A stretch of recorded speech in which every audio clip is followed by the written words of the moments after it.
Pero seguramente el internet está lento por el aguacero. Ah, ya, listo, ahora sí empezó a grabar. Sí, pero sacó a Diego. Sacó a Diego de la sesión. No sé por qué. Bueno, la semana pasada, ¿hasta dónde llegamos? ¿Recuerdan?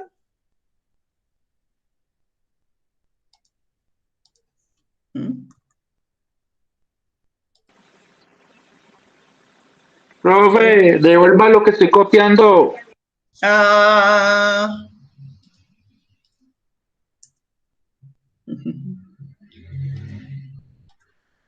la semana pasada hablamos de todo lo que es pues el tipo de carga, la clasificación de la carga, y entramos al tema de empaques y embalajes.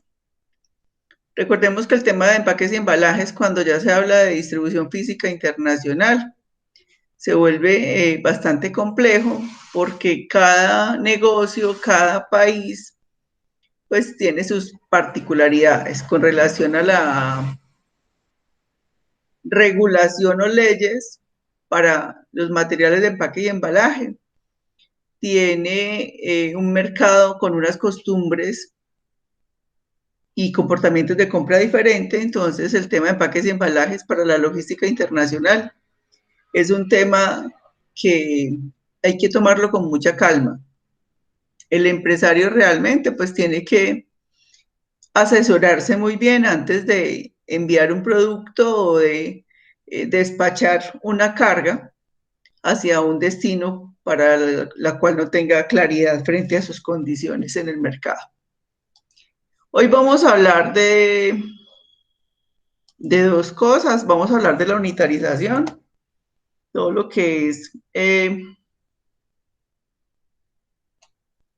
espérenme, digo que me está escribiendo Michael Esteban y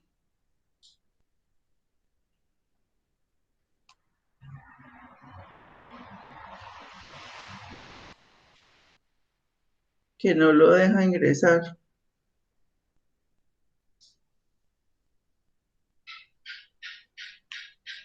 Bueno, vamos a hablar del tema de unitarización. O sea, para la logística internacional, básicamente la carga se mueve es paletizada, contenedorizada, ¿cierto? Dependiendo pues el modo y medio de transporte que se vaya a utilizar. Y vamos a empezar a hablar sobre las generalidades del transporte. En la última hora de la tutoría se habilita el examen en la plataforma, el primer parcial. Recordemos que ese primer parcial pues tiene un peso del 25%. Ya está en plataforma, se habilita a las 8:30. Mm, van a tener una hora disponible para que lo respondan. No se aceleren, lean cada una de las preguntas, tómelo con calma, que va a tener el tiempo suficiente para que lo haga. ¿Listo? Preguntas hasta ahí.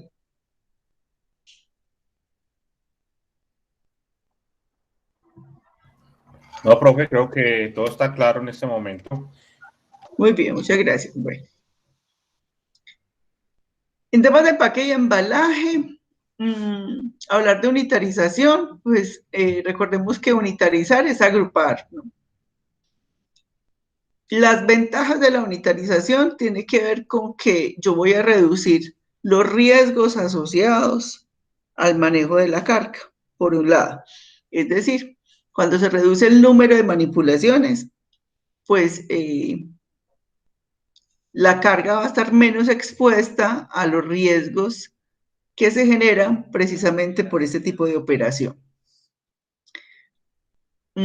Segundo, cuando se unitariza, pues también se reduce el riesgo contra hurto, porque ya es más difícil, digamos, extraer una unidad de una estiva de un contenedor que cuando yo tengo carga suelta. Entonces, una de las grandes ventajas de la unitarización tiene que ver con esa reducción de riesgos en la carga.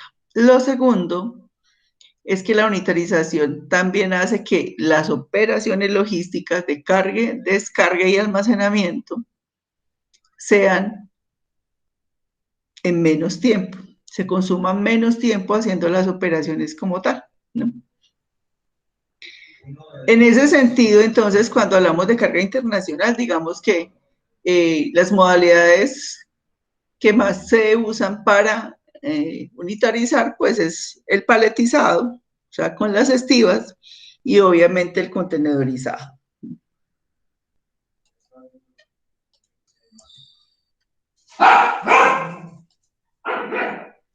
Muy bien, entonces, para el transporte internacional, es decir, para la distribución física internacional, existe la norma ISO 3394. Esa norma ISO 3394 nos estandariza, digamos, nos estandariza todo lo que son los embalajes para el transporte internacional. Estamos hablando que la estiva estándar que se maneja para el transporte marítimo, recordemos que el transporte marítimo es el principal modo de transporte utilizado para la distribución física internacional. Me va a tocar ir a encerrar el perro.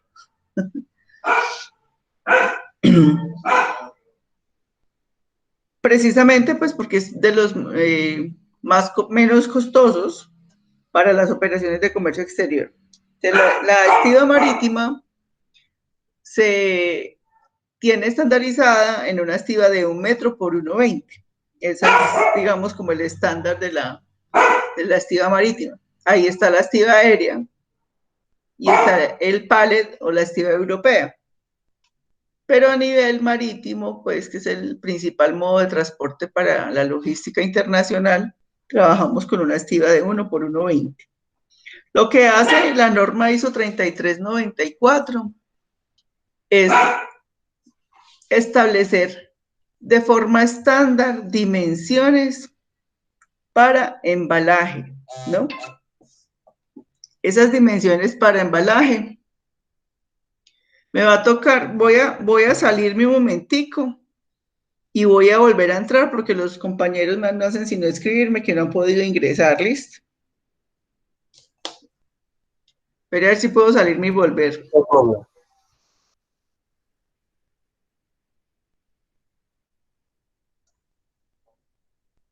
No.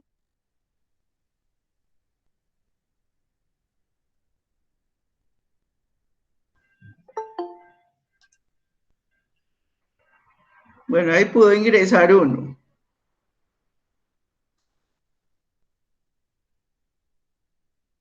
Esperemos a ver si salen las solicitudes. Andrés sí pudo ingresar, pero no llegan las solicitudes de los compañeros. Andrés, buenas noches.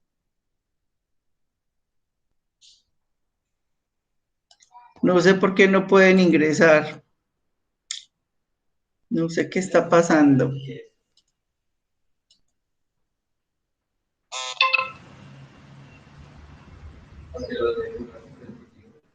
Ah, pero no es solo nosotros.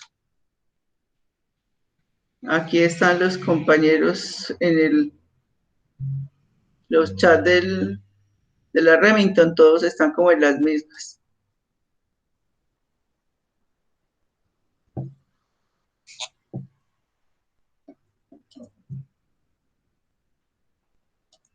Hay problemas como con Meet.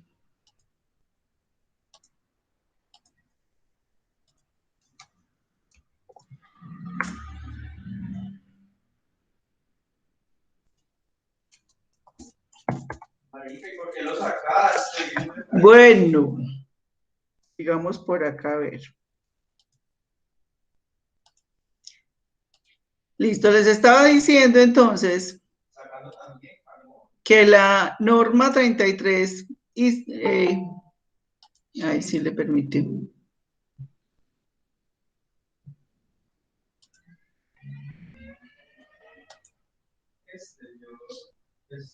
Buenas noches.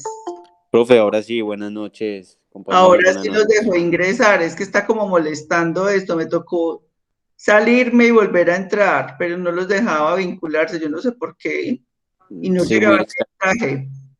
Gracias, profe. Bueno, listo pues. De ahí sí pudieron ingresar todos. Sí, está como molestando Meet. Muy bien, muchachos. Bienvenidos. Los pongo pues como al día de lo que hemos conversado. Hemos hablado de que hoy vamos a dividir la tutoría en 3 momentos o en 3 actividades. Uno, estamos hablando del tema de unitarización de la carga. La semana pasada hablamos de empaques y embalajes.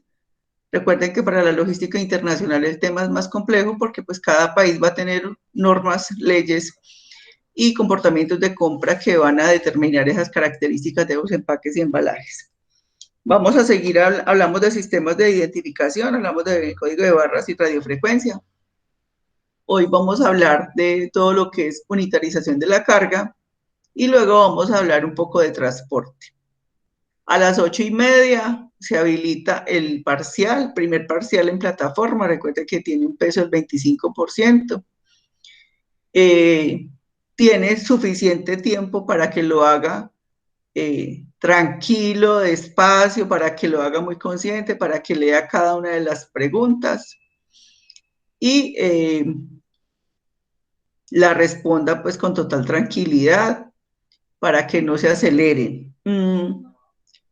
Ha pasado en algunas ocasiones, les advierto pues para que no van a tener ese inconveniente, que a veces la plataforma no los deja devolver. Se me olvida decirles eso. O sea, a veces los estudiantes han tenido problemas, profe, me adelanté una pregunta y me fui a devolver y no me dejó. Y yo, no sé cómo está configurado, no le moví nada de eso. Entonces, no sé, para que no vayan a correr riesgos, ¿no? Entonces, la recomendación es que lea cada pregunta y la responda, no adelante. Van a tener, pues, el tiempo suficiente para que lo hagan. Se habilita a las 8:30. ¿Listo? Eso es lo que hemos hablado. Empezamos con el tema de unitarización. Entonces les decía que la unitarización, pues efectivamente es la forma de agrupar la carga. Para la logística internacional lo más usado es la paletización, o sea, el tema de estivas, y el tema de contenedorización, o sea, el manejo del contenedor. Para la distribución física internacional, entonces aparece la norma ISO 3394, que establece unas dimensiones, digamos, que sugiere la estandarización de los embalajes, especialmente las cajas, ¿no? ¿Con base en qué? Con base en la estiva marítima. Recordemos que el modo de transporte más usado para la logística internacional es el modo marítimo, entonces se toma como referente esa estiva marítima y se sacan módulos para el aprovechamiento total de la superficie de la estiva. Entonces, Profe, espera que estoy copiando. Qué pena, profe, qué pena, estoy copiando. bueno, porque igual esas presentaciones, yo no sé si las vieron, está ahí en recursos de aprendizaje de la plataforma. Yo se los voy subiendo ahí en la plataforma en recursos de aprendizaje, ¿no? Listo. Entonces, la estiva estándar es una estiva que tiene por un lado un 1,20 m y por el otro lado 1 metro, ¿cierto? Digamos que lo que hace la norma 3394 es sugerir tamaños estándares para las cajas. Entonces hablamos de una caja tipo 1:1, que es una caja de 60 por 40 centímetros. Esta norma me estandariza lado por lado, no me estandariza la altura de la caja. La altura sí ya la determina pues cada empresa, dependiendo de las necesidades que tenga, de las características de los productos que vaya a empacar en ellas. Pues la norma me habla de que la caja tipo 1:1 es una caja de 60 por 40. La caja tipo 1:2, ¿ya puedo pasar, Alejandro? Sí, profe, qué pena. No, tranquilo. La caja tipo 1:2 sería una caja de 3. Esto aquí está en milímetros, yo le estoy hablando en centímetros, ¿no? Bueno, la caja tipo 1:1, que es una caja de 60 por 40, se podría acomodar 5 cajas por tendido en la estiba, ¿cierto? Para todos es claro que es un tendido. Aquí, si miramos este paletizado, ¿cierto? Si ustedes miran este paletizado, este que estoy señalando, pues tiene 3 tendidos. Yo ya estoy viendo hasta mal, ¿no? Tiene la estiba, que es el soporte inferior. Aquí se le ven las entradas a la estiba por donde pues el gato hidráulico introduce las uñas y la levanta. Entonces, cada piso es lo que nosotros a nivel logístico llamamos un tendido, ¿no? Entonces, cuando hablamos de una caja tipo 1-1, que es una caja que mide 60 por 40, repito, la altura es relativa a las empresas. Cada empresa, pues, se le sugiere que maneje la altura de acuerdo a sus necesidades. Entonces, una caja tipo 1-1 me permite aprovechar totalmente la superficie de la estiba. O sea, yo podría acomodar 5 cajas tipo 1-1, ¿no? La caja tipo 1-2, que es de las más utilizadas, sería una caja de 30 por 40. Y de esta yo podría acomodar dentro de la estiba, podría acomodar 10 cajas de la de 30 por 40. La 1-3 sería una caja de 20 por 40 y así sucesivamente. Estas dimensiones, lo que hace esta norma es permitir que se aproveche totalmente la superficie de la estiba. Esa es la intención de normalizar eso o de estandarizarlo. Recordemos que para el transporte internacional, el tema de fletes es un valor importante, representa un valor importante dentro de la operación, y entonces lo que se busca es estandarizar para, pues, hacer un máximo aprovechamiento, tanto de las estivas como de los contenedores, ¿no? Esto es lo que ya les había dicho. Para marítimo, la de aéreo es de 1.20 por 800, pues es dependiendo el modo de transporte como tal, ¿no? Está la europea, que es también como la aérea de 1.20 por 800 milímetros, y la modular, que es de 1.2 por 1.2. Esto pues, la norma 3394, empaques y embalajes para la exportación, es la que trabaja todo este tema de medidas como tal. Elementos importantes a tener en cuenta cuando se configura la carga, ¿no? Recordemos que la carga, pues, debe organizarse de tal manera que yo logre garantizar que el producto llegue en perfectas condiciones al cliente final o a su destino final, ¿no? Entonces, elementos como la posición y forma de la carga son las que me determinan también cómo la unitarizo. Darle estructura y que quede asegurada, o sea, todo el tema de la cohesión de la carga, que no se desmorone, digámoslo así, fácilmente, que se aproveche toda la superficie de la estiba, que el embalaje realmente sea compatible, adecuado para el producto y el transporte que se va a hacer, ¿no? La altura, peso de la carga sea también compatible con los equipos que se tienen para operar ese pallet. La calidad de la estiba, porque pues si yo coloco una estiba en mal estado, muy seguramente cuando empecemos carga y descarga, pues pueda colapsar. Recordemos que el material más utilizado para las estivas es la madera, y que la madera es un material poroso que puede transportar plagas. Por eso algunos países son demasiado exigentes con las estivas. O sea, hay que llevarles toda la documentación, debe ser madera certificada, inmunizada, de bosques maderables, porque no es solo el tema de inocuidad del material, es decir, que no lleve parásitos ni plagas, sino también el tema ecológico, ambiental. Entonces también es importante tener en cuenta para el transporte internacional esas condiciones, esas características de la estiba, ¿no? Y la fijación de la carga, es decir, todo el tema, pues, de que esté compacta la unitarización, ¿no? La altura de la carga, digamos que es relativa al tipo de producto, debe ser compatible con los equipos para el montado y desmontado o extracción de los productos, ¿no? Que usted no tenga que dañar un embalaje para poder sacar la mercancía como tal. Y tener en cuenta los pesos máximos permitidos. Hay una práctica empírica, yo no sé si ustedes han escuchado, y es que se deben trabar los tendidos. ¿Han escuchado eso? Sí, señora. ¿Por qué lo hacen?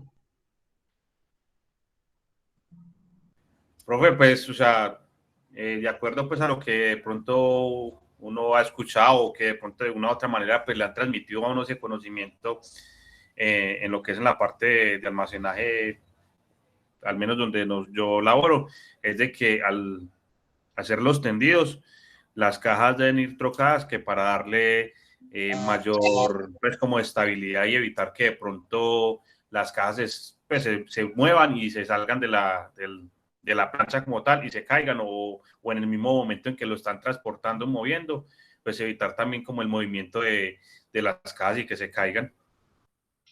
Muy bien, esa es la creencia popular, ¿cierto? O sea, esa es la parte empírica de lo que es la confección de un paletizado, ¿no?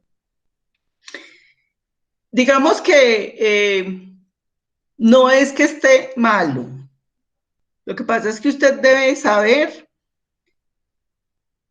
qué implica cuando usted traba los tendidos en temas de resistencia, ¿no? De esta carga. La norma, digamos que lo que se sugiere cuando se está así confeccionando un paletizado es que se haga en columna. ¿Qué sucede?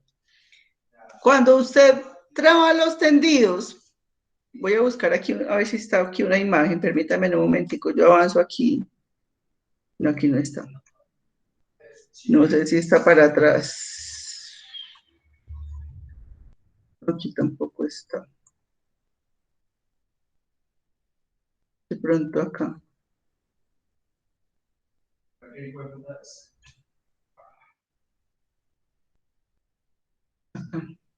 Aquí, acá, perfecto. ¿Qué sucede? Cuando usted traba las cajas, usted pierde hasta el 45% de resistencia vertical en el corrugado. Mire este lado, aquí estamos viendo que coinciden todos los vértices de las cajas, ¿cierto? Esto es lo que llamamos una ruma en columna. La creencia, o digamos que las prácticas empíricas, les dicen, no, trabe cada tendido. Entonces, cuando usted hace este trabado, ya los vértices de la caja no coinciden. ¿Sí ven la diferencia entre este a la izquierda y este a la derecha? ¿Sí ven acá? Sí, profe. Entonces, cuando usted hace esto, cuando usted traba tendidos, cuando traba los tendidos, usted debe ser consciente que su cartón, su corrugado, su caja, pierde un 45% de resistencia. O sea que si usted le coloca más peso a esto aquí, pues muy seguramente estos primeros tendidos van a colapsar porque perdió resistencia al no coincidir los vértices de la caja, el corrugado. ¿Sí ven? Entonces, precisamente eso es lo que se les está diciendo. No es que esté malo, sino que usted sea consciente que cuando usted lo hace así, el corrugado pierde resistencia. O sea, que si usted apoya algo sobre esa caja, esta le soporta más peso que esta. Entonces, cuando yo voy a hacer un almacenamiento al piso, por ejemplo, que voy a colocar estiba sobre estiba, pues yo necesito toda la resistencia del corrugado como tal, ¿no? Lo otro que hay que tener en cuenta cuando se confecciona, digamos, el arrume o se paletiza, es cuando usted deja volados, ¿no? Cuando usted deja que las cajas queden por fuera de la estiba. Ahí, cuando usted comete ese error en el paletizado, se pierde hasta el 39,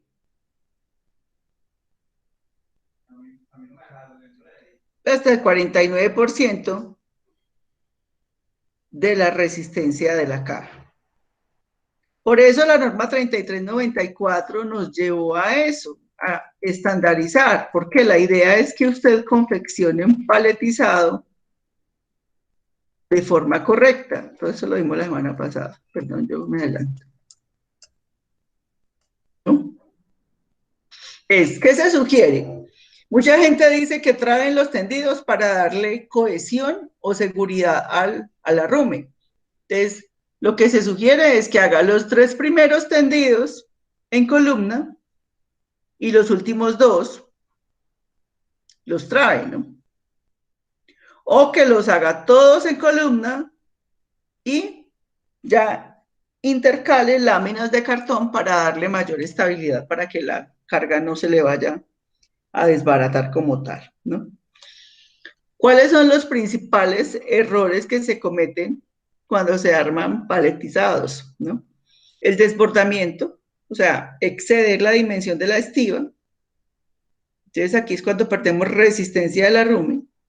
Mala cohesión, entonces quedan torcidas, quedan escoriadas, ¿no?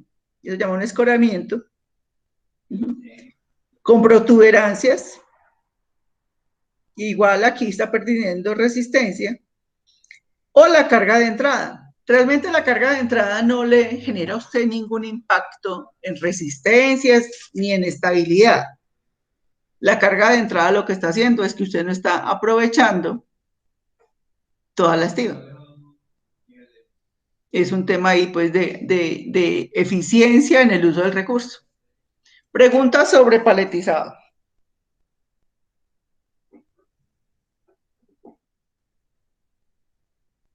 No, profe, creo que está claro. Lo que de pronto, profe, pues ya, no sé, pues yo entiendo lo que usted nos está mostrando en este momento de cómo sería, pues, organizar las planchas o los tendidos, pues, de forma vertical, ¿cierto? Pues, Sí.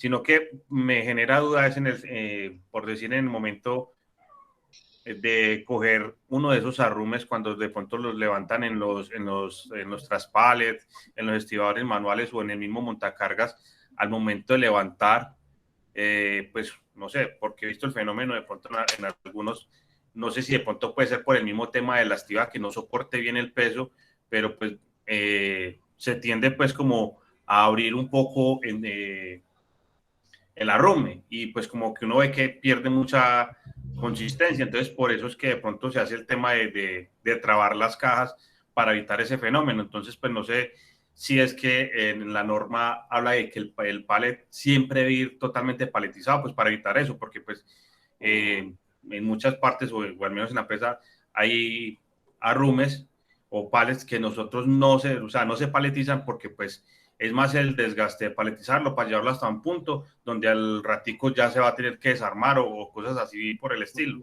Entonces tenía pues como de pronto esa inquietud. No, tú tienes razón. Mira, entonces, ¿qué sucede?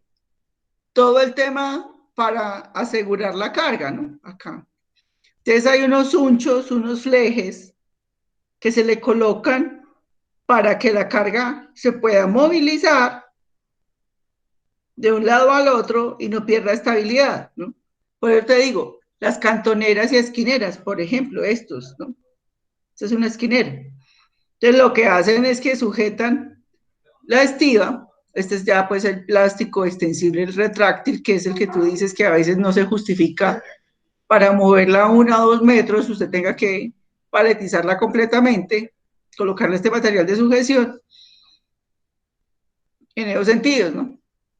Tú tienes razón, o sea, cada empresa empieza a establecer cuáles son sus prácticas que más le funcionan.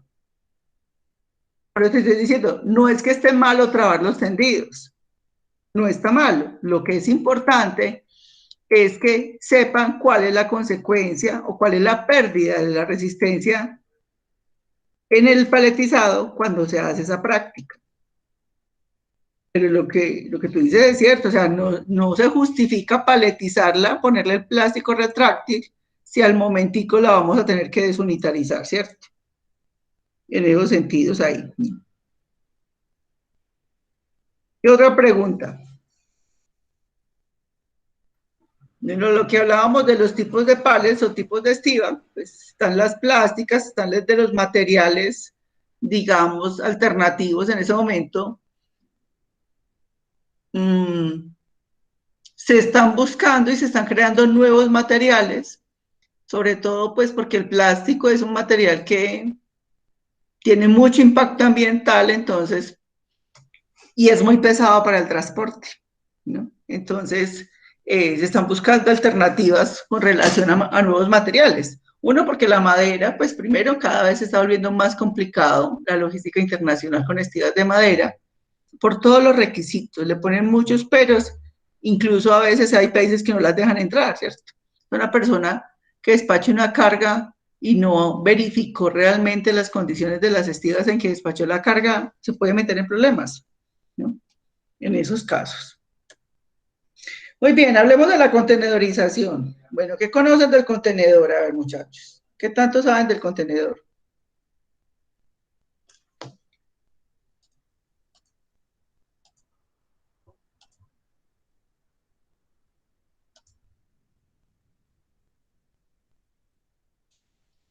No, y se mete autogol el hijo de puta. ¿Qué saben de contenedores? A ver.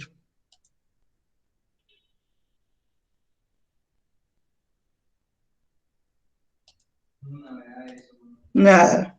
Profe, no, pues, o sea, no sé si me equivoco en lo que voy a decir, pero pues es la unidad, es que se me escapa bien como el término, pero pues como la unidad de empaque más grande, pues es que no recuerdo cómo es que se dice bien, pero no estoy seguro si sí es lo que usted está preguntando.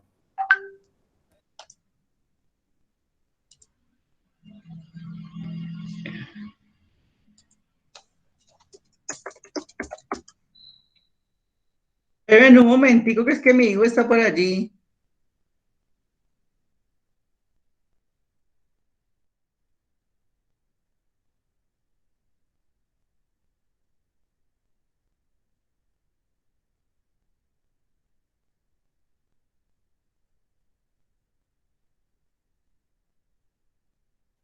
La unidad logística superior, ¿no? El contenedor es la unidad logística superior, que se maneja sobre todo para el transporte internacional, ¿no? Digamos que, qué pena y me disculpan con mi hijo, pero pues estaba emocionado por allá, está jugando.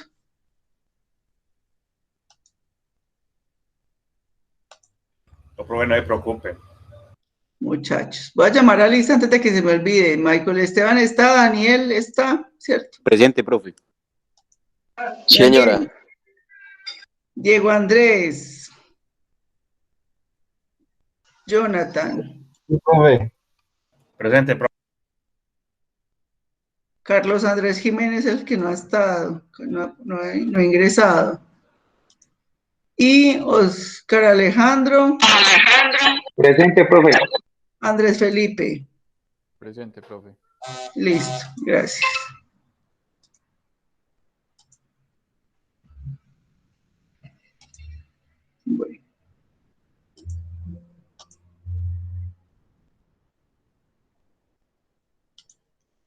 Listo. Muy bien. Bueno. Efectivamente, el contenedor entonces es la unidad logística superior, es la forma de unitarización más grande que se maneja a través de la logística. Es sobre todo utilizada para toda la distribución física internacional, ¿no? Sirve para el transporte combinado, todo el tema multimodal. Digamos que protege la carga. En el contenedor se tiene la posibilidad de que la carga puede ir paletizada o puede ir suelta, ¿no? En términos marítimos, hablamos de TEUs y de FEUs, ¿no? Los TEUs son los contenedores de 20 pies. Un contenedor de 20 pies tiene una capacidad de 21.700 kilogramos, o sea, de 21 toneladas, más o menos, ¿no? 33 metros cúbicos como tal es su volumen. Y digamos que los buques, los barcos, se miden por su capacidad de carga. Entonces usted escucha que ese buque tiene una capacidad de 20.000 TEUs. Es decir, se refiere a que puede cargar o que le caben 20.000 contenedores de 20 pies. Los FEUs son los contenedores de 40 pies. Tienen una capacidad de 27 toneladas. Digamos que la diferencia entre uno de 20 y uno de 40, la diferencia es el largo. El de 20 tiene una longitud de 5.9 metros y el de 40 tiene una longitud de 12 metros, en ese caso. Obviamente, pues tiene el doble de capacidad en volumen. Existen diferentes tipos de contenedores. Está el dry, el seco, que es el más usado para carga seca. Están los refrigerados o de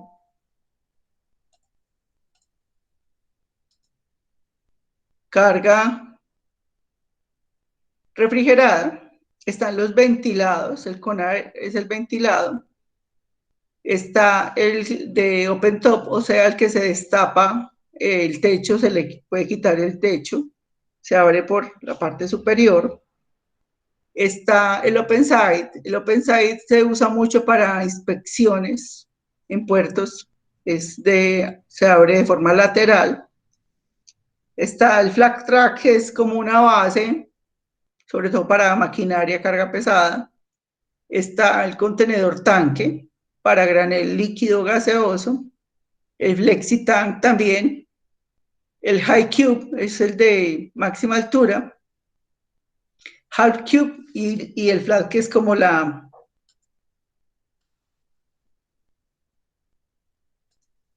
plataforma, es una plataforma como tal. ¿Qué es la tara?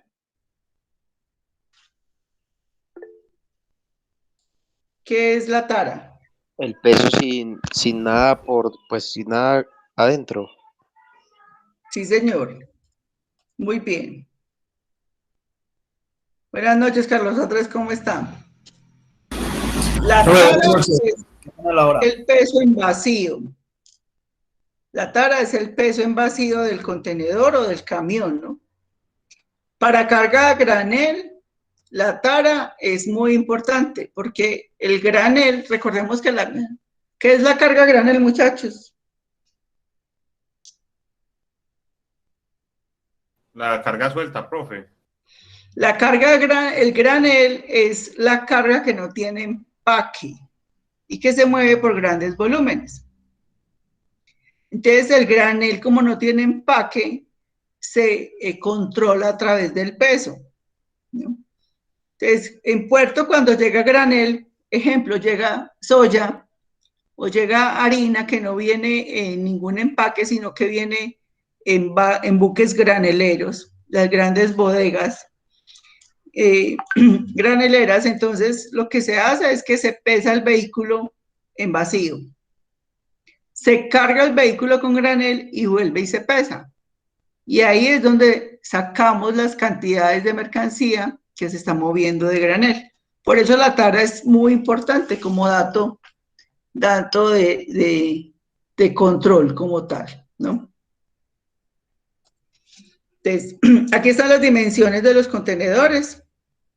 El de 20 pies, es decir, los teus tienen 5,99, entonces se toman como 6 metros de largo, 2,35 de alto y 2,30 de ancho. ¿No? Esto es con las puertas abiertas, estas dimensiones. El de 40 es igual, 2,30 de ancho, 2,35 de alto y una longitud de 12 metros. Muchos preguntan, bueno, a ese le cabe 21 toneladas. Lo lógico sería que a ese que es el doble le cupieran 42 toneladas. No, realmente este solo le caben 27 toneladas. ¿Por qué? Por el peso de los vehículos y de los equipos para mover este contenedor, ¿no? Este contenedor de 40 pies se usa más para carga volumétrica que para carga de peso. ¿Han oído hablar del factor estiva? ¿Saben qué es el factor estiva, muchachos? No, Profe, la profe, verdad no. Bueno, el factor estiva está asociado a los costos de transporte. Es la forma en que las empresas transportadoras liquidan el costo del flete. ¿Qué sucede? Que en muchos casos su carga o es de peso o es de volumen. Ejemplo, yo no le puedo cobrar a usted siempre sobre el peso porque, por ejemplo, usted va a transportar icopor o espuma, ¿cierto? Si usted va a transportar icopor o espuma, eso no es carga de peso, eso es carga de volumen. ¿Sí ve? Entonces, el factor estiva me establece para cada modo de transporte un factor de conversión. Entonces, por ejemplo, para el aéreo son 6 metros cúbicos por tonelada. Para el marítimo son 1 metro cúbico por tonelada. Para el ferroviario son 4 metros cúbicos por tonelada. Para el carretero son 2 metros cúbicos por tonelada. Creo que es así. Sí, creo que esos son los factores de conversión. Igual cuando ya entremos a la parte de transportes y costos, pues vamos a hacer un ejercicio de liquidación de costos de transporte. Entonces, ¿qué se hace? Cuando se recibe una carga, se calcula el peso bruto de la carga y se calcula el peso volumétrico con base en ese factor estiva. El que dé mayor es el que se usa para calcular la tarifa. Eso es la forma de liquidación de tarifas para transporte. Y es la relación peso-volumen. O sea, cuando es una carga de peso, cuando es una carga de volumen. ¿Listo? Entonces, el contenedor de 40 pies, a pesar de que tiene una capacidad de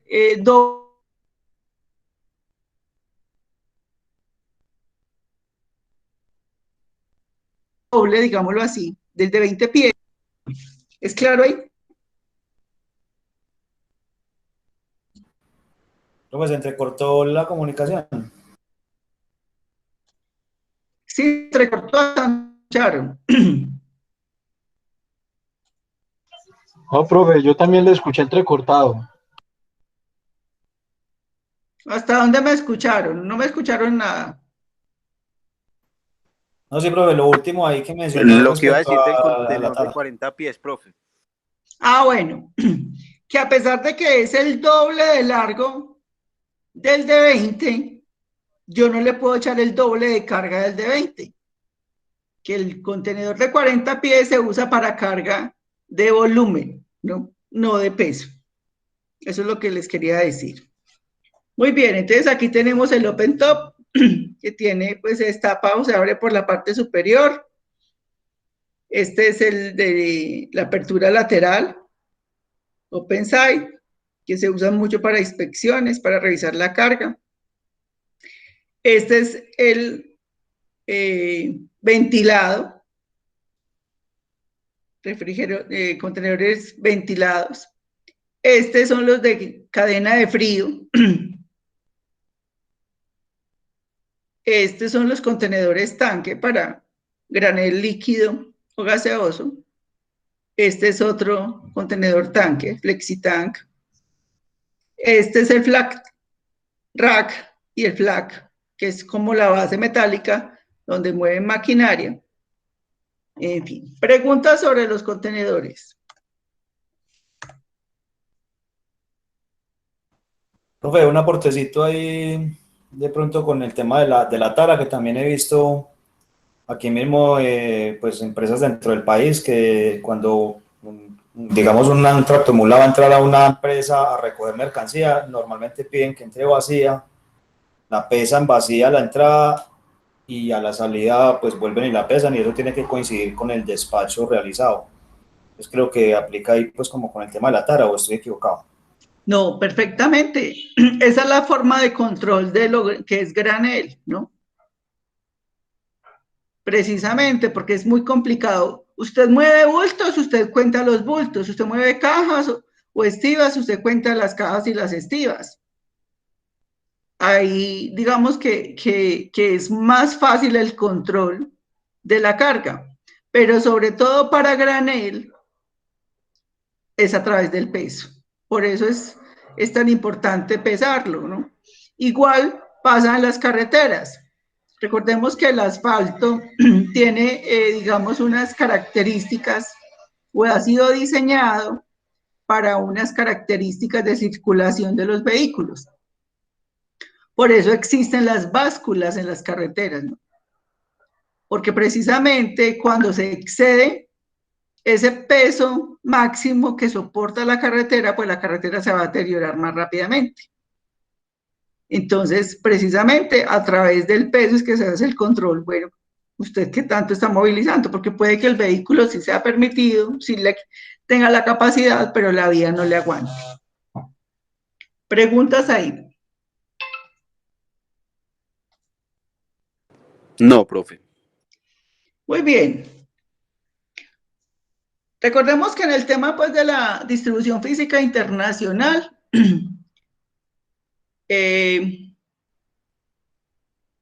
son 5 pasos. El primer paso es producto, ¿cierto? Caracterizar el producto. Por eso hablamos de caracterizar características de la carga, tipos de carga. El segundo paso de la logística internacional o de la distribución física internacional es el tema de empaques y embalajes, que fue lo que acabamos de terminar.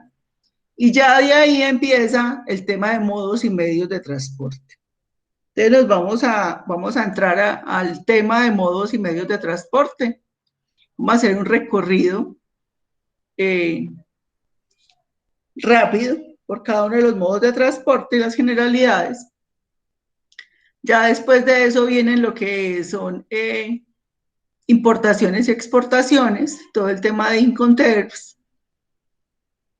medios de pago, y finalmente pues viene todo el tema de costos y documentación de la operación de comercio exterior. Digamos que ese es como el contenido general de esta materia.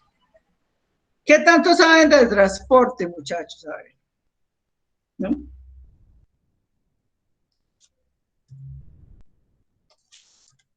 ¿No? Por ejemplo,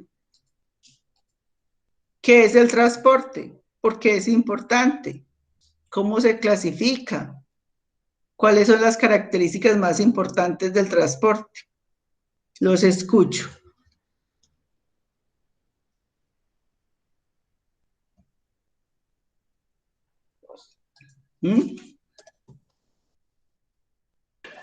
Profe, pues las características más importantes que pueda tener un medio de transporte, de pronto se clasifica por la especialidad que se maneje. Me explico, por decir los buses, pues por obvia razón transporta a personas, en zonas municipales, intermunicipales y zonas urbanas. Los aviones pues obviamente también mueven personas de un destino a otro y también son utilizados como aviones de carga para mover correspondencia, mover de pronto algún tipo de importación, de manejo que se tenga que dar como delicado, porque hay personas que de pronto hacen importaciones o exportaciones de algunas joyerías o de, ¿cómo le dirá yo a usted? De joyerías, y bueno, de joyerías, de flores, de pronto hacen también importaciones de café y todo eso. Entonces, más que todo, de pronto son las características que tengan más importantes los transportes en este momento, pues algunos de ellos. Muy bien. Bueno, ¿quién más tiene algo que decir sobre el transporte o quién más sabemos de transporte? A ver, muchachos.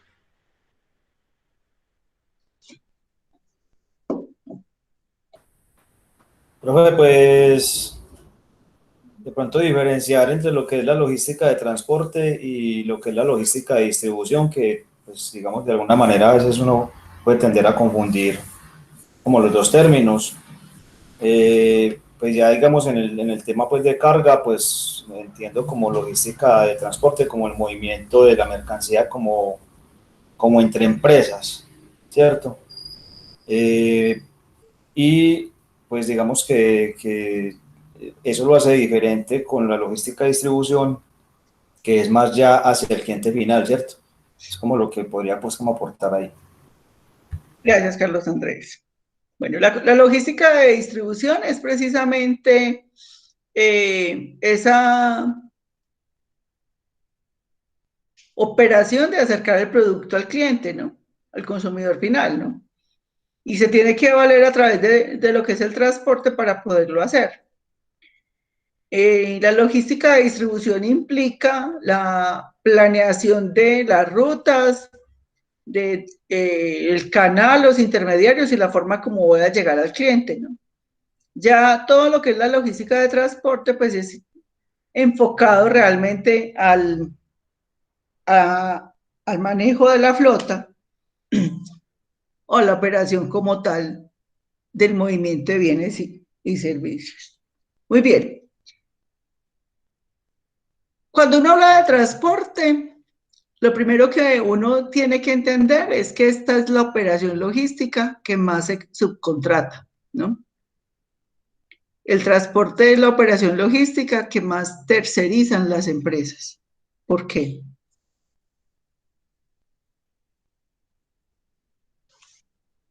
O sea, muy pocas empresas tienen flotas propias. Normalmente contratamos una empresa de transporte para que nos haga esta operación de logística del transporte.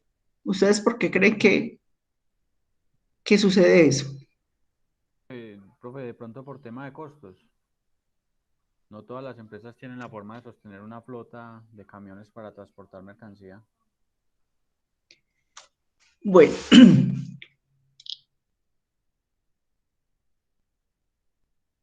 el día que usted tenga que tomar una decisión como logístico frente a si contrata una empresa de transporte o adquiere flota propia,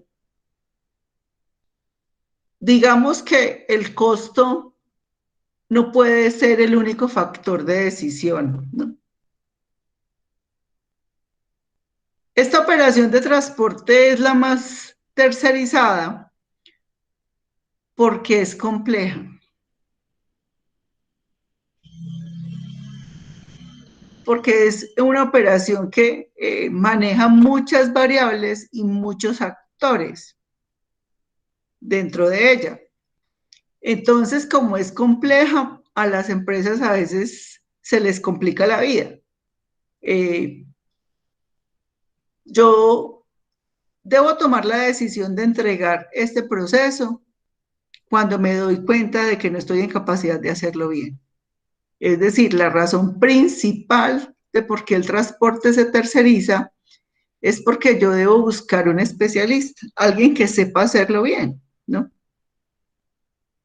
Por eso el outsourcing, digamos, en Colombia ha tenido grandes fracasos porque pensamos que tercerizar es entregarle el proceso al otro y ya pare de contar, ¿no? Tercerizar es entregarle el proceso a un especialista, pero también hay que acompañarlo para que lo haga bien para mi negocio. Entonces, el transporte es una operación logística complicada. Complicada, ¿por qué? Porque tiene muchos actores, ¿no? Hay muchos intermediarios ahí. Está el conductor. A veces el conductor no es el dueño del vehículo, generalmente no es el dueño del vehículo, entonces está el propietario del vehículo. El propietario del vehículo generalmente lo tiene alquilado o trabaja con una cooperativa o una empresa de transporte, ¿cierto? Entonces está la empresa de transporte que tiene los asociados, los dueños de los vehículos. Está el cliente, está el generador de la carga, está el Estado. Y en la vía pues hay todos los actores que nos imaginamos, están los otros conductores, los otros vehículos, los peatones, el perro, el de la bicicleta. Está todo el tema legal dentro de las ciudades, lo que llamamos la logística de última milla. El ingreso a las ciudades, pues que es muy distinto conducir en carretera y entrar carga a las ciudades, porque pues hay unas restricciones de zonas, de horarios, etcétera.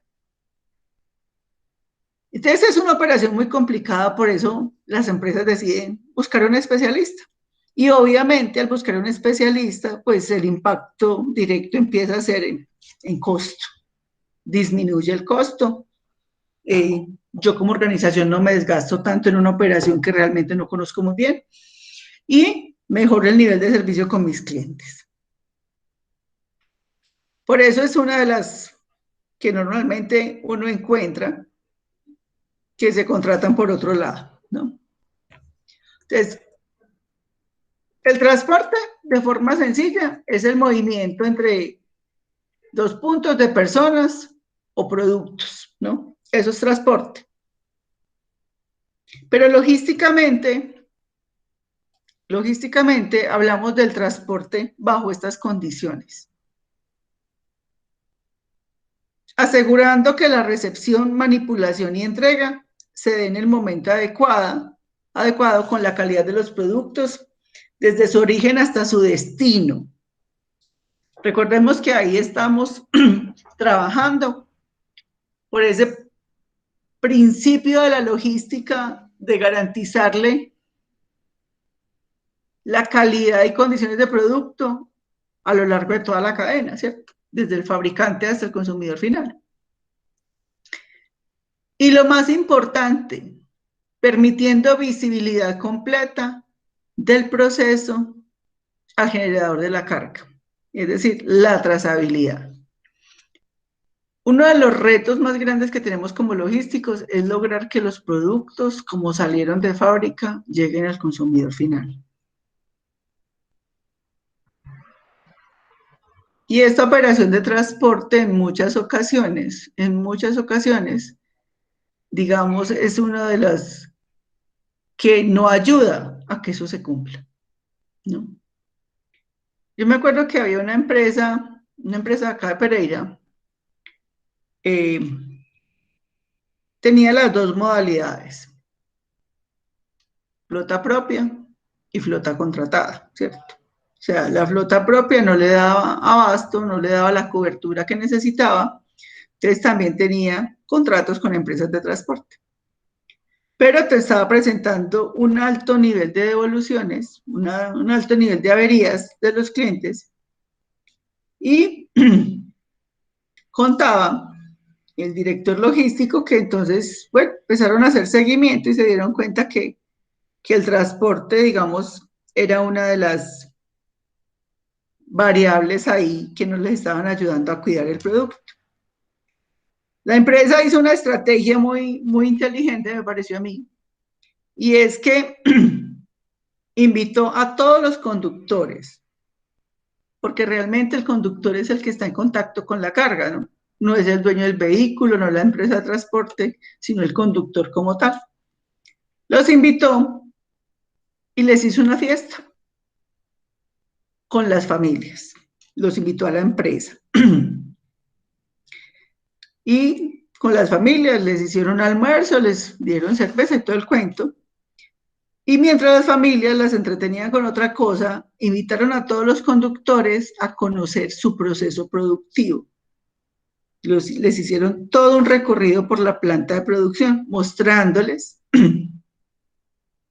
todo el esfuerzo que hacía la compañía para sacar un producto de calidad.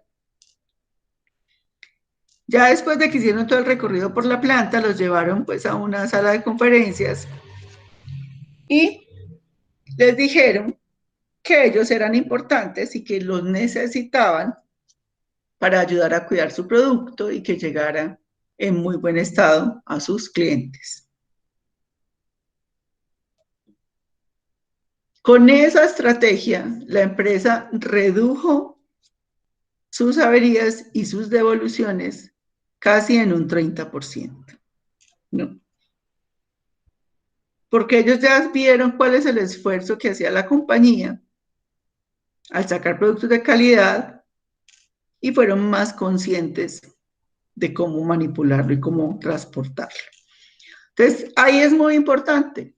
La trazabilidad de la carga tiene que ver con eso. La visibilidad de la operación es la que me da capacidad de reacción, muchachos. Es como cuando usted va caminando y usted adelante ve que está cayendo agua de un lado, ¿cierto? Usted puede decidir pasar por el chorro y mojarse. Pero cuando usted ve a tiempo, usted ¿qué hace normalmente? Reacciona. Y se corre o se cambia de lado para caminar. Eso es lo que ofrece la visibilidad de los procesos, la capacidad de reacción. Entonces, en transporte es igual, ¿no? Es una operación muy compleja. Primero, que por eso normalmente la hace un tercero dentro de la compañía, alguien especializado que lo va a hacer mejor que yo y que seguramente como tiene más experiencia y la va a hacer mejor que yo, pues me sale más barato. Pero que me garantice esas condiciones pues de la entrega como tal. ¿Preguntas hasta ahí?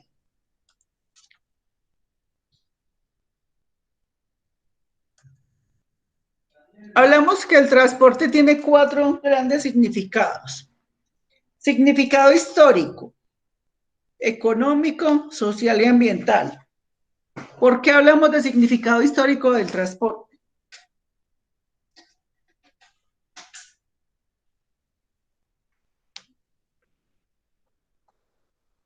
¿Ustedes qué creen? Profe, pues de pronto, pues histórico, porque pues creo yo que el transporte finalmente puede nacer o nace de una necesidad, sea de uno mismo moverse o de mover, pues ya a lo que es mover carga o artículos, ¿cierto? Creo que pues básicamente eso, incluso de pronto, no sé si me estoy remontando mucho hacia atrás, pero por decir lo que fueron de pronto las migraciones, ¿cierto? Había una necesidad de mover ciertas propiedades de un lado a otro, entonces pues creo que más o menos el tema histórico vendría desde algo así por allá.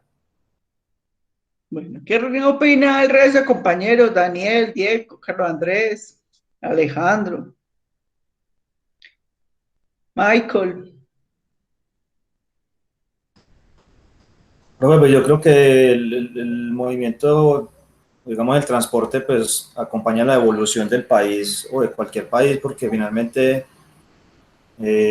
pues cuando no existía, digamos, el intercambio de bienes, quizás el transporte no era tan influyente, pero a medida que empezó a existir intercambio de bienes entre grupos de personas o entre países o entre regiones, pues obviamente empezó a hacerse mucho más necesaria la capacidad de poder movilizar la carga ya en cantidades mucho más organizadas y ya empieza, pues yo diría que comienza a darle forma pues a lo que es el transporte que conocemos hoy. Muy bien, bueno, el significado histórico del transporte se da porque la evolución del mundo ha estado marcada también por la evolución del transporte, ¿no? Cada momento histórico está asociado también a la evolución del transporte, ¿no? Entonces, cuando aparece la rueda, cuando aparece la máquina a vapor, el mundo cambia. Empezamos con la primera revolución industrial, ¿no? Con la primera máquina a vapor, con el primer motor, con el primer carro, cuando el avión. Entonces, el significado histórico es precisamente ese, es que el mundo ha evolucionado y el transporte ha sido protagonista en esa evolución. Hoy en día estamos hablando de industria 4.0. Estamos hablando de industria 4.0. ¿Eso qué es? ¿Mm?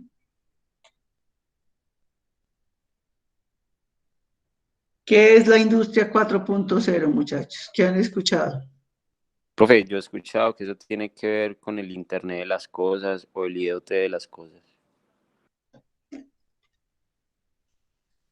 La industria 4.0 tiene que ver con dos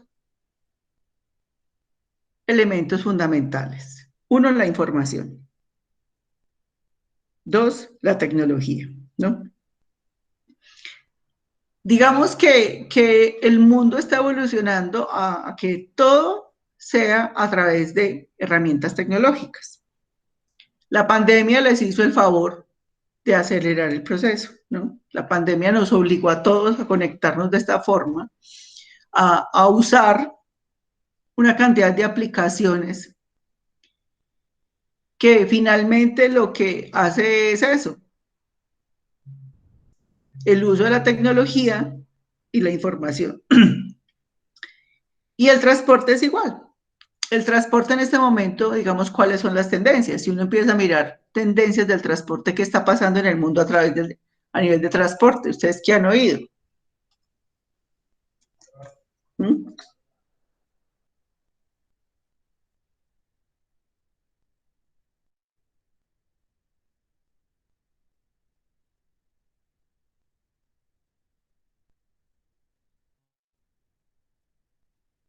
¿Han oído hablar de vehículos eléctricos? ¿Cierto? Pero lo grave no es eso. Estamos hablando de los drones. Estamos hablando de la impresión 3D. Estamos hablando de vehículos autodirigidos. Y todo eso que yo les estoy diciendo es un tema de información y tecnología. Entonces, cuando hablamos del significado histórico es eso, precisamente que el transporte ha sido protagonista en la evolución del mundo. Cada momento histórico también está marcado por un cambio en el transporte. Algo relacionado con el transporte tiene que ver con la evolución del mundo. Significado económico. ¿Por qué se habla de significado económico?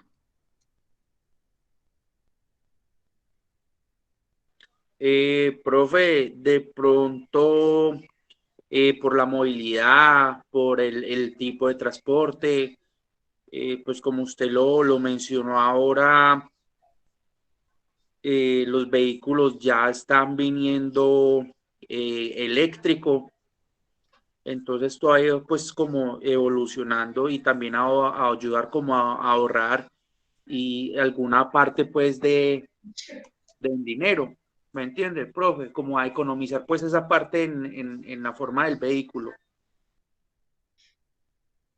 Muy bien. Significado económico. ¿Por qué el transporte tiene significado económico? Por algo muy simple. ¿Cómo es el transporte en los países desarrollados y cómo es el transporte en países como el nuestro, por ejemplo? ¿Qué han visto ustedes?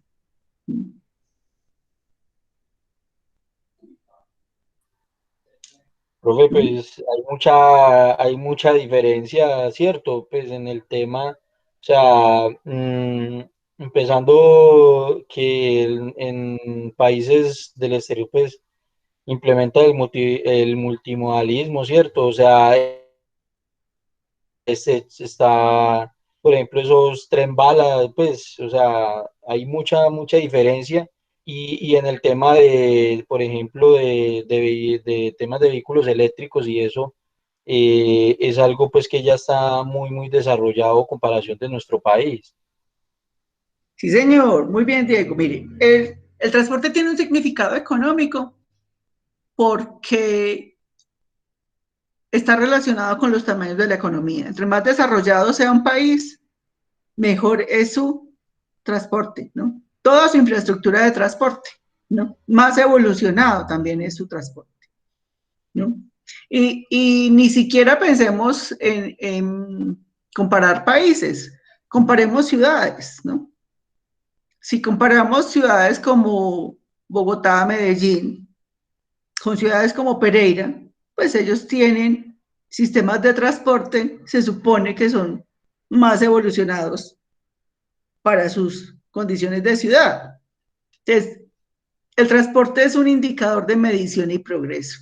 Entre más desarrollado esté el transporte, mejor está la economía del país. Por eso, los países desarrollados obviamente van a tener mejores modos de transporte, mejor infraestructura para el transporte, ¿no? Entonces, por ejemplo, Holanda. Uno con Holanda queda como con una tristeza cuando uno escucha las capacitaciones que ofrecen los holandeses a Colombia en el tema fluvial. Holanda todo lo mueve a través de los ríos y casi no tienen ríos, pero aprovechan de forma excelente su recurso hídrico. Colombia, estamos llenos de ríos, pero no hemos podido con el fluvial, ¿no? Pero ese ya es un tema pues más político que de otra cosa. Entonces, el transporte tiene significado económico es precisamente por eso, porque se convierte en un indicador de medición y progreso. Si vemos las rutas nacionales, las rutas intermunicipales para los municipios, pues cuál es el estado de las rutas en Colombia, en ese sentido, ¿no? Entonces, por eso se habla de transporte como significado económico, porque está asociado al crecimiento económico de una región, de un país o de una ciudad. Significado social del transporte. ¿Cuál es el significado social que tiene el transporte? Fue lo primero que dijo Jonathan. Ese fue el significado social del que habló Jonathan.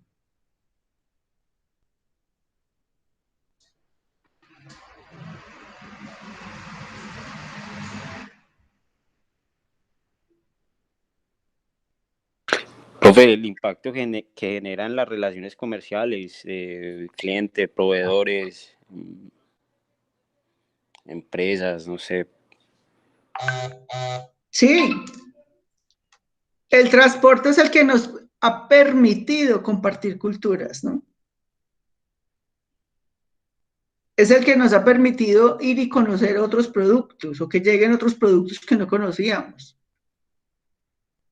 Por eso tiene un significado social, porque acerca pueblos, porque acerca culturas. Y el significado ambiental, ese sí está muy fácil. ¿Por qué tiene significado ambiental el transporte?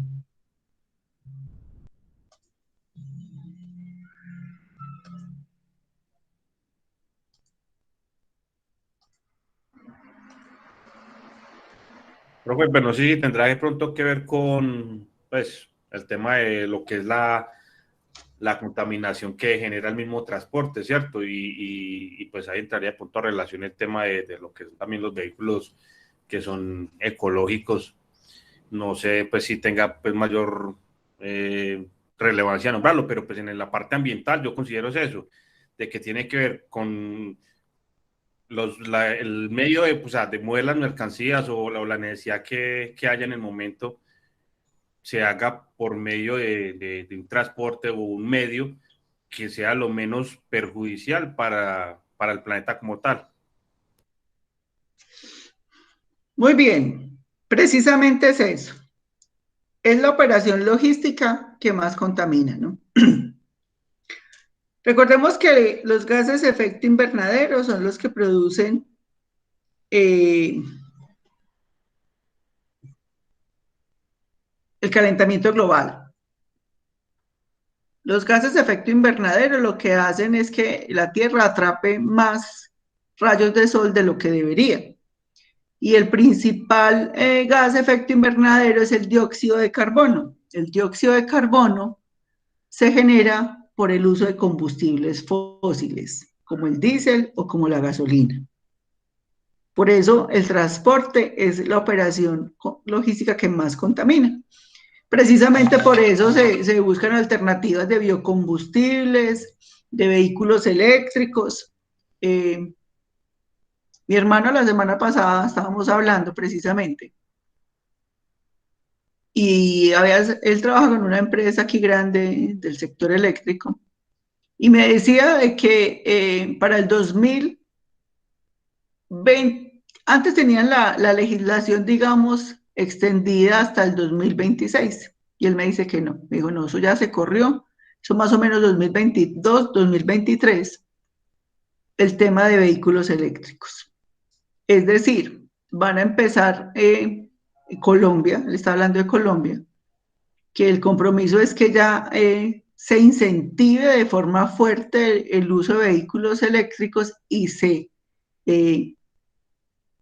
coloque mucho impuesto a los vehículos que no son eléctricos, precisamente por el daño ambiental que causa, ¿cierto? O sea, la idea es estimular al uso de vehículos eléctricos por el gran impacto que causan los combustibles fósiles, en este caso.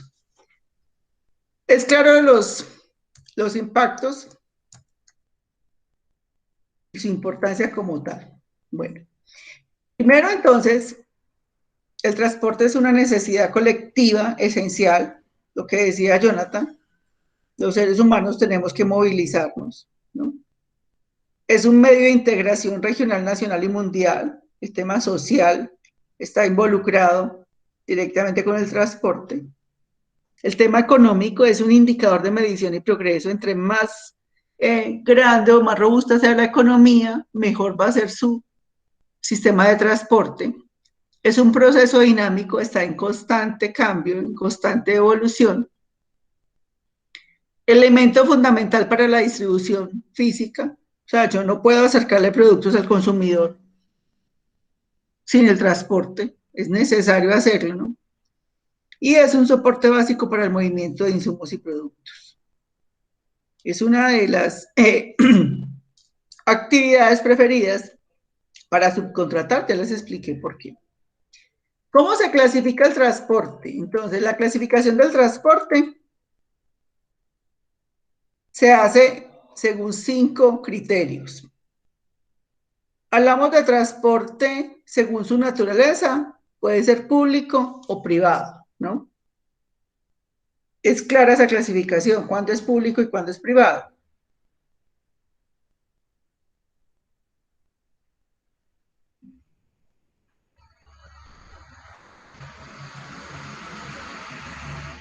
Transporte público y privado. Es claro ahí la diferencia entre transporte público y transporte privado.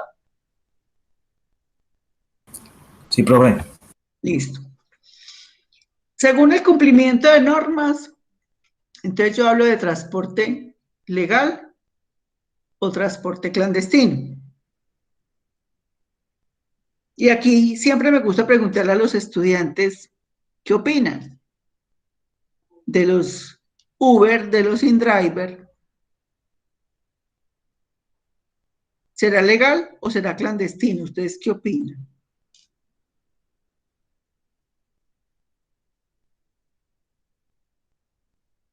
¿Qué posición toman al respecto?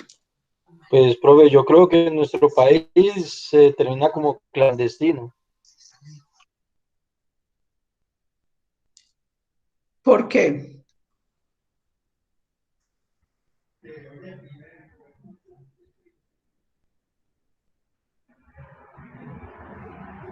¿Por qué? Pues, por lo que tanto pelean, por ejemplo, los gremios como el de los taxistas, por el tema de, creo que, si no estoy mal, de impuestos o cosas así, que tienen que cumplir, por ejemplo, como los taxistas, que ellos pagan unos cupos y unas cosas así para poder operar.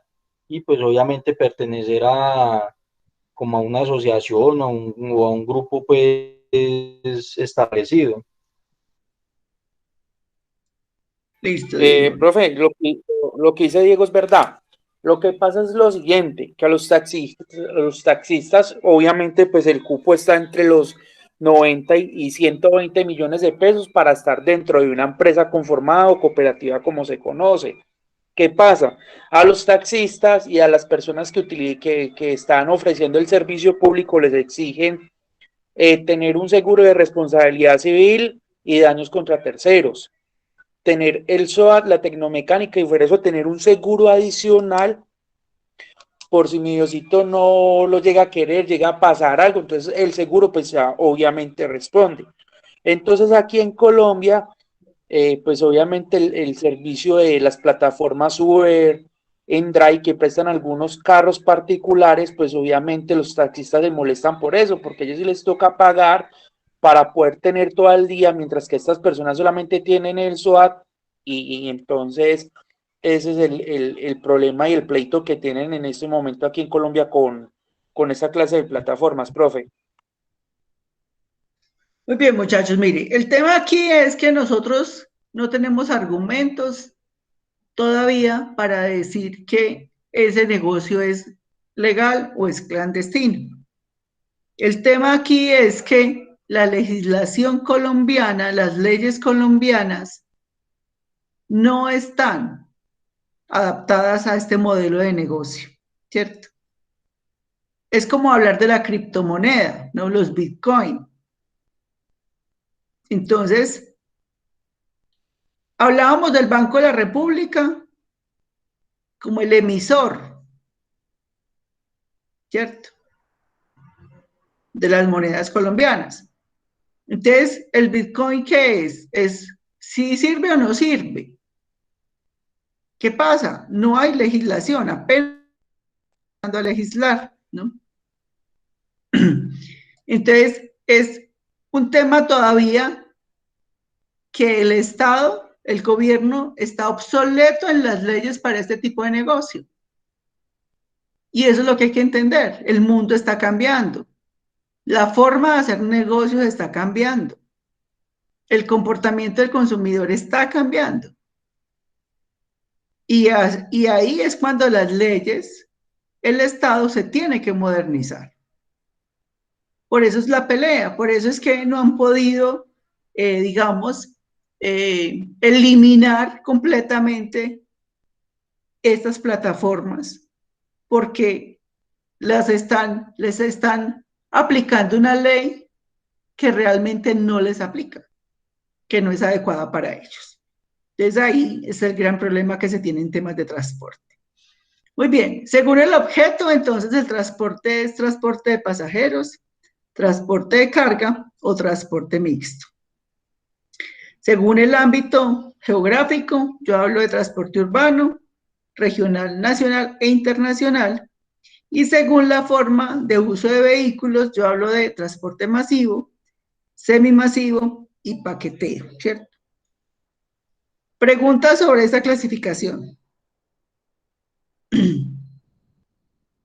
Ninguna, profe. Muy bien.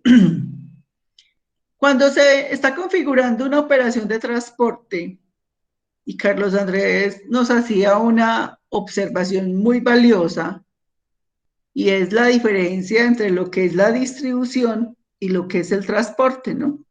La operación de transporte, digamos que es otro eslabón de la cadena de las operaciones logísticas relacionadas con una cadena de suministro.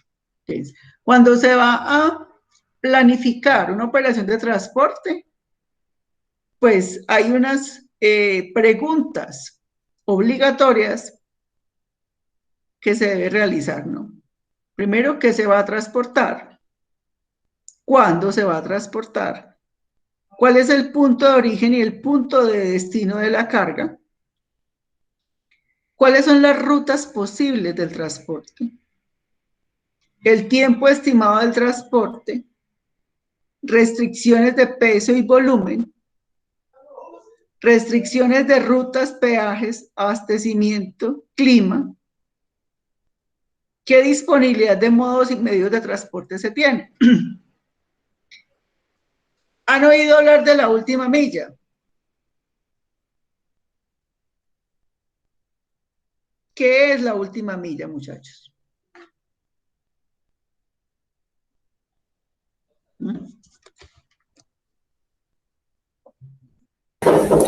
Bueno, es como ya el último movimiento que se hace con el producto, pues como con la mercancía pues que se está distribuyendo algo, es como el último movimiento que se hace ya a la entrega del cliente. La última milla es el ingreso a las ciudades, ¿cierto? Y esa última milla, digamos, puede ser bastante complicada para el transporte, porque el ingreso de las ciudades está afectado por muchos elementos, ¿no? Por las horas pico, por los pico y placas, por las restricciones de circulación, por las zonas de carga y descargue. Entonces, la última milla también implica una planeación previa. ¿A qué horas llego a la ciudad? Si puedo entrar a la ciudad, ¿a qué horas puedo, por dónde puedo cruzar en esa ciudad? ¿No? Finalmente, cuando usted circula por la carretera, es más sencillo, pero el ingreso a las ciudades se puede complicar. Entonces ya hay expertos, ya hay toda una tarea y es la planificación del ingreso a la ciudad. Esa distribución dentro de la ciudad, el cambiar de un vehículo de carga masiva a paqueteo, porque el vehículo no puede entrar a la ciudad, una tractomula no puede ingresar a la ciudad. Entonces yo tengo que desunitarizar la carga, tengo que cambiar, tengo que desconsolidar y pasar a vehículos más pequeños para poder ingresar a las ciudades. Todo eso hace parte de la planificación del transporte. ¿No? Preguntas.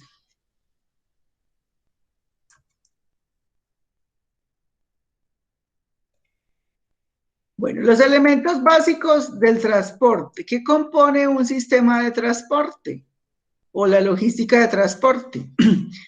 Digamos que hay 5 elementos básicos. Están los usuarios. En esos usuarios tenemos la cadena de transporte, entonces, generador de la carga, primer actor. Es decir, quien solicita el servicio de transporte. Yo necesito mandar una mercancía para España. Yo soy el generador de la carga. El cliente es el destinatario. ¿Para dónde va la carga? ¿Quién va a recibir esa carga? Está la empresa de transporte. A veces la empresa es propietaria de la flota. Otras veces la empresa no, es un intermediario, tiene conductores asociados, ¿cierto? O tiene vehículos asociados. Entonces me aparece otro actor que es el dueño del vehículo y generalmente el dueño del vehículo contrata a un conductor, ¿sí ven? Entonces estamos hablando de 5 usuarios en ese caso. Está el Estado y está la comunidad. Relacionada con el tema de transporte. ¿Sí ven por qué las empresas deciden, no, contratemos a alguien que se encargue de eso? No nos enredemos con vehículos nosotros, con flota propia, puede ser muy costoso. Está todo el tema legal, todas las regulaciones, ¿no? Y una cosa es hablar de transporte de pasajeros y otra cosa es hablar de transporte de carga. El fuerte de nosotros en la logística, el fuerte es la carga, pero también Conozco muchos logísticos que están en pasajeros. Y las leyes, todas las normas, todas son muy diferentes, obviamente. Todas las condiciones de mover personas y mover cargas, absolutamente diferente. Los servicios, todas las empresas prestadoras de servicios. Entonces, ¿qué sucede? Años atrás, una empresa ofrecía como su gran valor diferenciador el que usted podía, a través de un número, saber dónde iba su carga. Hoy en día eso es servicio básico. Es como el cajero electrónico en un banco. Ahora años, el mejor banco era el que tenía cajero electrónico. No, hoy en día todos tienen, eso es servicio básico. Usted ya ni pregunta, usted ya asume que ese banco tiene cajero. Y si no tiene, pues ese banco está totalmente fuera del sistema financiero. En transporte es igual. ¿No? Por eso la información es un elemento importante. Ya hoy en día el tema de seguridad de la carga, porque es que, muchachos, mire, usted le entrega a un conductor 100, 200, 300 millones de pesos y él se va con esa carga. Contexto Colombia. La carga se perdía. El vehículo se perdía. Entonces hay una cantidad ya de tecnología para capturar información y hacerle seguimiento a la carga. Esa información se vuelve un elemento vital para la decisión de transporte. Y la infraestructura. Infraestructura. Toda la infraestructura logística asociada al transporte. Carreteras, puertos, aeropuertos, terminales, centros logísticos, plataformas logísticas, hubs. ¿Qué es un hubs? HVS. Un hub logístico. ¿Qué será un hub logístico? Bueno, es como un centro automatizado de carga.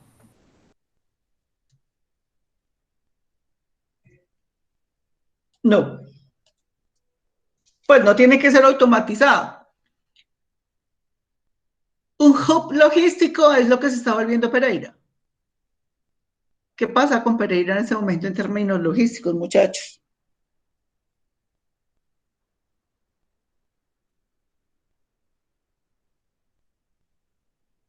Un hub logístico aeroportuario es Bogotá. ¿Qué pasa con el aeropuerto El Dorado en Colombia?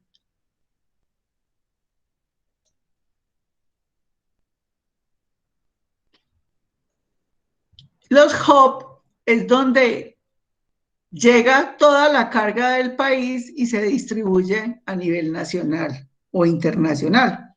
Entonces, por ejemplo, ¿no?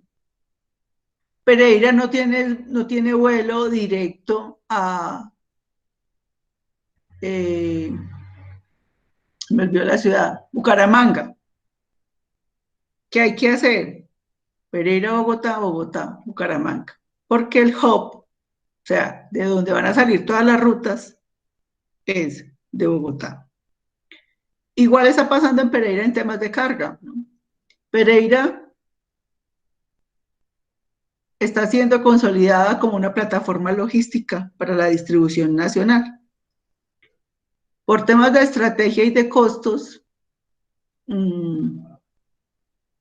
se ha identificado de que es más fácil, menos costoso enviar la carga a Pereira y de Pereira despacharla para otras ciudades. Por eso estamos volviendo una consolidadora de carga. Por eso tanto desarrollo logístico que tenemos en este momento, ¿no? Por eso se volvió tan atractivo, ¿no? Pereira en temas logísticos.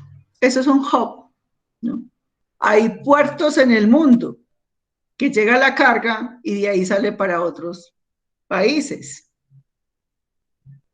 Eso hace parte de la infraestructura logística que se desarrolla con el transporte.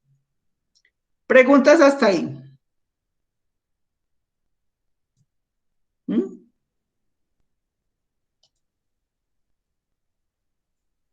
¿Preguntas? No, profe. Bueno, entonces les voy a mostrar, bueno, este Excel.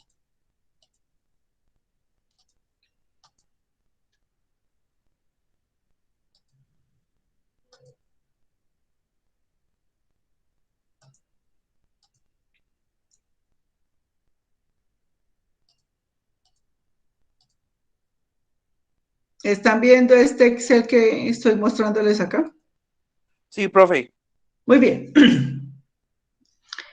Con este Excel van a hacer un ejercicio. Este Excel se los voy a subir ahí en la plataforma, pero les voy a explicar de qué se va a tratar la actividad. Listo. En este Excel tenemos el continente, tenemos países, tenemos su capital, sus puertos marítimos y sus aeropuertos internacionales. Entonces está América del Norte, América Central, Europa, Asia, ¿no?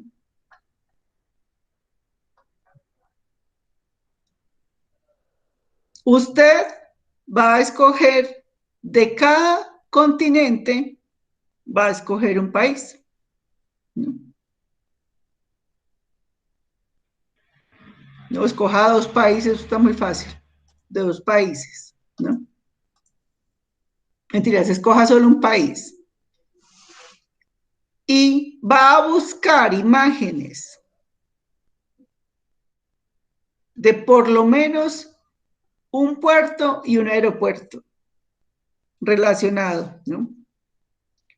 Y su ubicación geográfica, ¿no? Tenemos una herramienta valiosísima que es Google Maps. Entonces yo me voy para ese país y busco dónde está ese aeropuerto y ese puerto.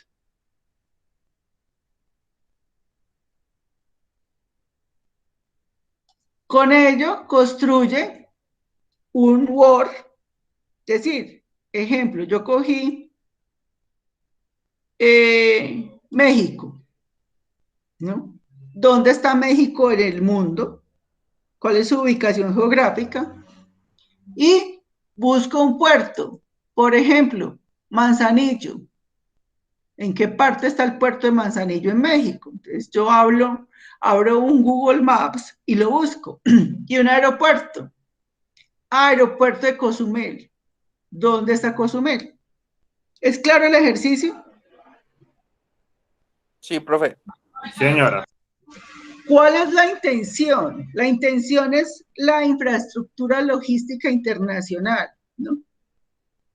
Estoy partiendo de un supuesto de que usted sabe los puertos en Colombia dónde están, ¿no? Si yo les hablo de Agua Dulce, ¿dónde está Agua Dulce?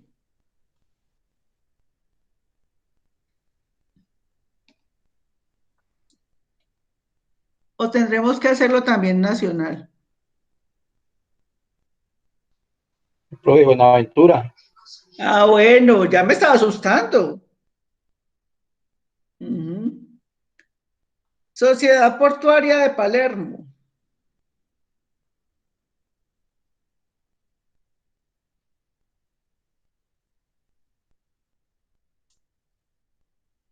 Barranquilla, ¿no? También es bueno que se den una revisadita frente al tema internacional en Colombia, ¿no? Sobre todo los puertos, ¿no? Porque es importante conocer el país en esos aspectos. Pero por ahora vamos a hacerlo así a nivel internacional con el Excel que les coloque en plataforma. ¿Preguntas hasta ahí? Profe, por eso entonces buscamos pues como las imágenes de referencia que usted nos está pidiendo, ¿cierto? De acuerdo al país que uno Sí, escoja. sí. Y esas imágenes las colocamos en un archivo Word y eso es todo. ¿O qué le debemos hacer al archivo Word? No, simplemente es la ubicación del país y la ubicación, por decir algo, ¿dónde está Manzanillo? ¿En qué ciudad está Manzanillo? Estamos hablando aquí de este Excel. Puerto de Manzanillo, ¿en qué ciudad está, no? ¿En qué parte de México está? Si estamos hablando aquí del aeropuerto Cozumel, de Cozumel, ¿dónde está? ¿De qué ciudad es? ¿No? Esa es como, digamos, como la intención, simplemente un recorrido de infraestructura logística mundial, ¿no? ¿Es claro? Listo, profe. Preguntas, muchachos. Bueno, la evaluación, voy a abrir aquí el plato.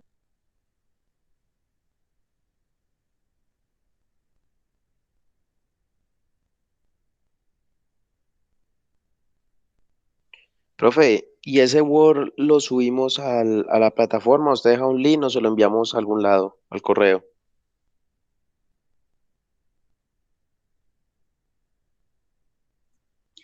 Daniel, yo lo activo en plataforma de una actividad y por ahí envían el archivo, ¿listo? En plataforma. Listo, muchas gracias. Eso, que el hijo le conteste también, eso está muy bien. El sobrino me ayuda a contestar. Ah, el sobrino, yo pensé que ya estaba de papá. Muy bien. Preguntas.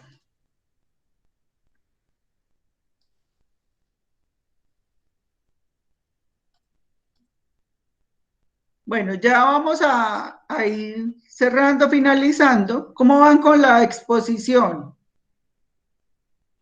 Bien, profe, ahí vamos en la lucha.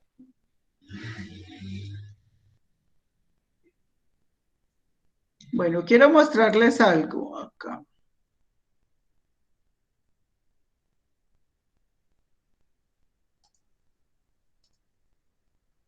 ¿Están viendo la plataforma? Sí, profe. Bueno, acá en recursos de aprendizaje les coloqué este documento.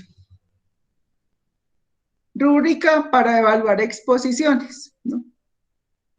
La semana pasada definimos cuáles eran como los temas que nos interesaba conocer del país, ¿cierto? ¿Cuál era el contenido de la exposición? En la rúbrica le dicen a usted qué elementos se van a tener en cuenta al momento de evaluar la exposición para que le den una leidita, pues, y para que tengan en cuenta al momento de presentar la exposición. Aquí está todo el material de apoyo que van a encontrar, pues, ahí en recursos de aprendizaje. Todas las presentaciones yo las voy cargando ahí, a medida que las vamos trabajando, se van cargando ahí.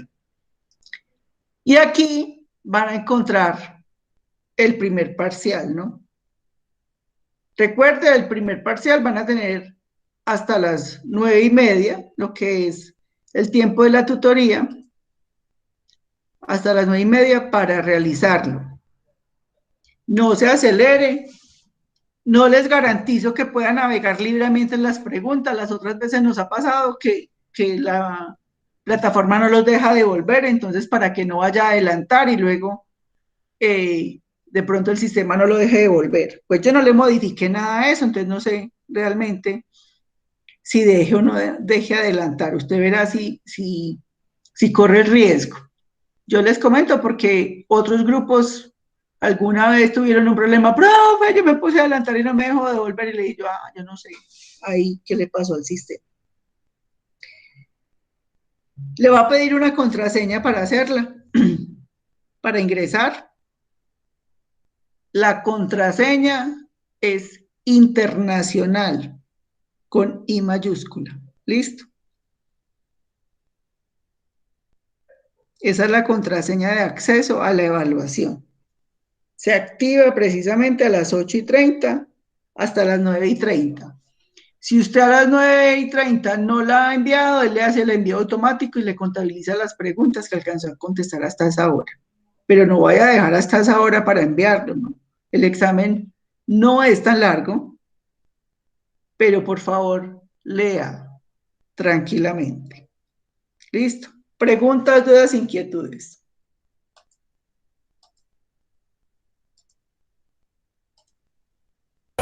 Profe, o sea que lo del país es para la otra clase, pues lo subimos pues en la plataforma ya esta semana. Sí, yo ahorita ya, mientras ustedes hacen la evaluación, yo me quedo creando la actividad para que la hagan en esta semana, de aquí a la otra, ¿cierto? Las evaluaciones, las exposiciones, perdón, empiezan también la otra semana.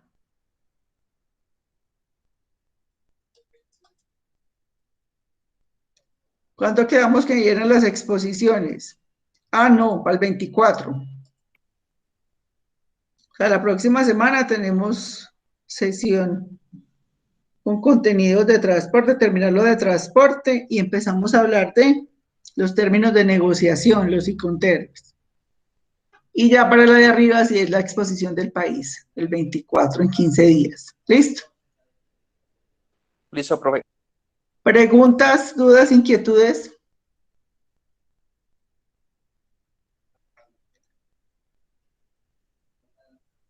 No hay ninguna pregunta.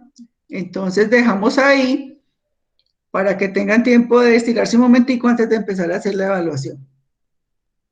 Listo, muchachos. Nos vemos entonces dentro de 8 días. Muchos éxitos con la evaluación y feliz noche. Muchas gracias. Listo, profe, muchas gracias.